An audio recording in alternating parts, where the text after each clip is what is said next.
Hello! On se retrouve aujourd'hui pour une petite review de mon premier service presse avec les éditions Calico Print, avec qui je suis partenaire. Je suis trop contente, en plus j'ai pas été déçue pour ce premier service presse. Et du coup on parle de Coup de foudre en cuisine de Marion Deré, qui est juste là. Il est juste trop bien. On va suivre Hazel, une chroniqueuse culinaire américaine qui va devoir, un peu contre son gré, aller à Paris pour une semaine au début, pour du travail. Et sur le papier, c'était sympa. Elle allait découvrir la ville de l'amour, elle allait découvrir d'autres saveurs culinaires, d'autres plats qu'elle connaissait pas, parce que forcément, en France et en Amérique, on mange pas pareil. Mais ça, c'était sur le papier. Dans la réalité, c'était pas trop ça. Elle arrive à Paris en plein milieu d'une grève. Et en tant que Français, on sait ce que c'est la grève. Elle sait pas par où aller. Bon, heureusement, son hôtel est sympathique avec vue sur la Tour Eiffel. Heureusement. Le shopping est cool. Ça, elle le dit, même si c'est un peu cher. Et en fait, même les restos qu'elle va visiter, c'est pas si fou que ça.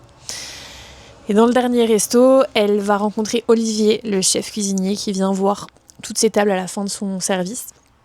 Et il lui demande comment ça s'est passé. Elle lui ment pas. Elle lui ment pas. Après, pour le coup, à ce moment-là, il ne sait pas que c'est une chroniqueuse culinaire américaine, puisqu'elle n'a pas le droit de le dire. Elle dit juste qu'elle est là en vacances, qu'elle est historienne, étudiante en histoire, et qu'elle est là pour découvrir la ville. Après, quand ils se rencontrent tous les deux, lui, il a un immédiat crush sur elle. Il est là en mode genre, waouh, elle est trop belle. Elle est là en mode genre, waouh. Très sexy ce cuisinier, dis donc. Après cette rencontre, on se retrouve le lendemain où Hazel doit partir prendre son vol de retour. Sauf que, on rappelle, il y a les grèves. Vous voyez où je veux en venir. Il n'y a plus de vol. Donc elle retourne précipitamment à l'hôtel où elle voit une masse de gens qui eux aussi n'ont plus de vol. Et elle se rend compte qu'en fait il n'y a plus de chambre. Il n'y a plus de chambre et le mec lui dit « Écoutez, on vous met sur liste d'attente, mais là, votre seule solution, c'est de retourner à l'aéroport et de dormir sur un matelas là-bas, quoi, en fait. » Elle se met dans la file pour avoir un taxi. Jusque-là, bon, elle doit attendre à peu près 4 heures. Et elle tombe sur Olivier, le jeune chef, qui du coup était au restaurant de l'hôtel, puisque c'est là qu'il bosse, qui va lui proposer, comme ça, de lui prêter sa chambre d'amis. Sympa, vous me direz. Mais bon, ils sont quand même inconnus à ce moment-là. Mais elle va finir par accepter. Parce que, en fait, elle a pas trop d'autre choix et que dormir sur un matelas avec des millions de personnes plutôt que dans une chambre douillette, le choix est vite fait. Bon, et à partir de là, on va partir sur tout ce que j'aime. Il va y avoir du fake dating, il va y avoir de l'amitié, du rapprochement, du found family.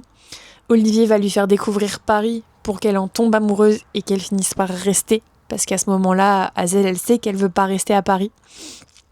Elle va rencontrer toute la famille d'Olivier. Et elle va participer à plein d'événements familiaux. Ils vont la prendre sous leur aile directement, en fait. Et enfant de famille comme on aime. Sauf qu'en fait, on le rappelle, Olivier, il sait toujours pas qu'elle est chroniqueuse culinaire. Et Hazel, elle va tout faire pour que la chronique ne sorte pas. Sauf qu'elle l'avait déjà envoyée, donc c'est trop tard. Et au moment où on se dit « Waouh, ils vont avoir leur happy end et tout est beau, tout est rose dans la ville de l'amour », non. La chronique sort, et au moment où Hazel veut lui en parler, Olivier tombe sur la chronique avant même qu'elle dise un mot.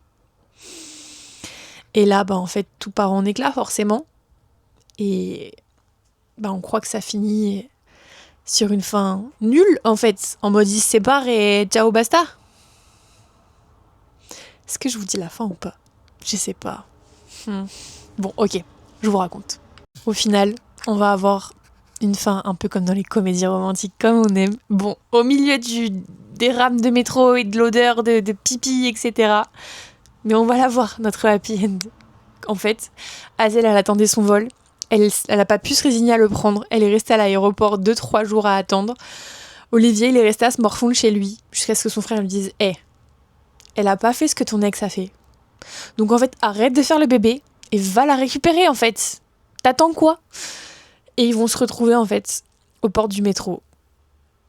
Et c'était trop beau, vraiment. Et du coup, ils ont leur happy end. Ils ont ouvert leur restaurant tous les deux. Il a demandé à Hazel d'être sa sous-chef. C'est genre trop kiki, on adore.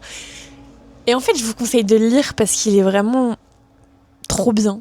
Voilà. J'ai bien aimé dans le livre le fait que on voit Paris comme il est vraiment, en fait. Les grèves, en fait que ce soit pas juste tout beau, tout rose, en mode ouah, c'est la ville de l'amour, c'est incroyable. Non, on voit le vrai Paris.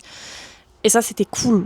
Puis, on aime beaucoup aussi, c'est que la relation entre Hazel et Olivier, elle s'est pas faite d'un coup en mode waouh, on est tombé amoureux et trop bien. Non. Il y a eu d'abord la connaissance, l'amitié, ensuite l'amour, ensuite forcément la petite séparation, puis après on se retrouve. Et franchement, c'est trop mimi. J'aime trop. Mais du coup, pour un premier service presse avec Calico Print, je suis pas déçue, vraiment, je suis trop contente. J'ai hâte de lire la suite parce qu'en plus c'est une saga. De ce que j'ai vu, il y a 4 tomes pour le moment. Et j'ai trop hâte, en fait. J'aime trop, voilà. Pour Coup de foudre en cuisine, je lui mets 4 sur 5. J'ai adoré, voilà. J'ai pas d'autres mots. Des bisous.